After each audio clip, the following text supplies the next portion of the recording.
Hello po sa inyong lahat! Welcome sa ating channel. Ngayon po pag-uusapan natin ang isang mahalagang partnership sa pagitan ng Western Union at Seven Bank na magpapadali sa pagpapadala ng pera sa Pilipinas o saan mang sulok ng mundo. Malaking tulong po ang partnership na ito para sa atin na mga overseas Filipinos dito sa Japan, lalo na sa mga nagpapadala ng pera sa mga mahal nila sa buhay. Kaya naman ngayon, pag-usapan po natin kung bakit mahalaga ang partnership na ito at kung paano ito mapapakinabangan ng mga kababayan natin dito sa Japan. Bilang overseas Filipinos, nagtatrabaho tayo para suportahan ang ating mga pamilya. At syempre, gusto natin yung mabilis, maaasahan at maayos na pagpapadala ng pera sa mga mahal natin sa buhay. With the partnership of Western Union at Seven Bank, mas magiging madali na ang pagpapadala natin ng pera. With over 27,000 Seven Bank ATMs sa buong Japan, hindi magiging problema ang accessibility. At pwede ka makapag-remit ng pera 24/7. At ito nga pala yung pinaka-nagustuhan ko sa lahat. With Seven Bank and Western Union's international money transfer, for as low as 400 yen lang ay makakapagpadala ka na sa mga mahal mo sa buhay anywhere in the world.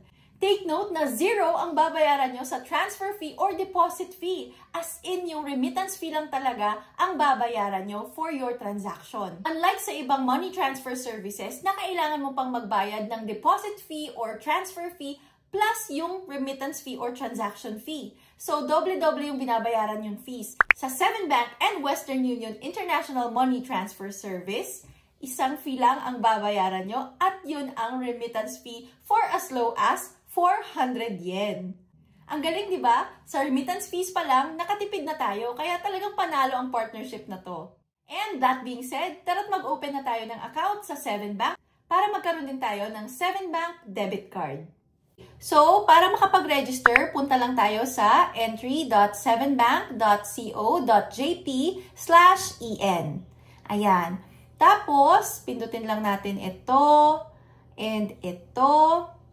Okay, then agree. Yan. Tapos, input your email address and confirm your email address. And then, sa email address natin, magsisend sila ng confirmation number.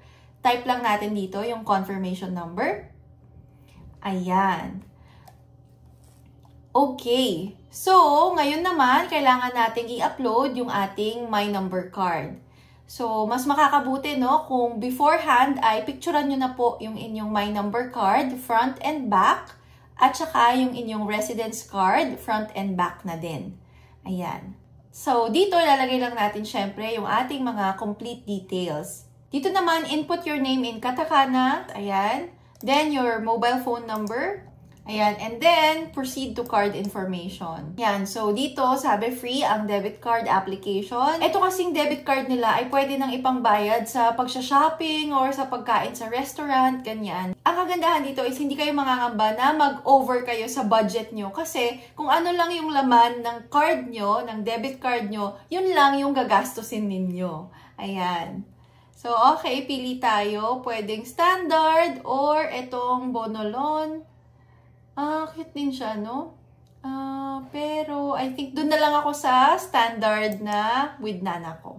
Okay, so dito naman, magre-register na tayo ng receiver natin sa Pilipinas. Ayan, so i-enter nyo lang yung bank details ng papadalhan ninyo. Ayan, application completed. Okay, so sabi dito, application is successfully accepted. And you will receive your card within 2 weeks at your registered address. Ayan, so accepted na ang ating application at maghihintay na lang tayo ng 2 weeks para makuha natin yung ating debit card.